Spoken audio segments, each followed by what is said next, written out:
You ask Tiger to solve. This deals with linear equations with one unknown. The final result is x equals -5/63. Let's solve it step by step. Group all constants on the right side of the equation. Subtract 5/9 from both sides. Combine the fractions. Combine the numerators. Reduce the zero numerator. Simplify the arithmetic.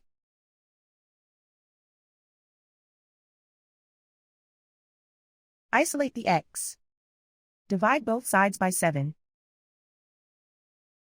Simplify the fraction. Simplify the arithmetic.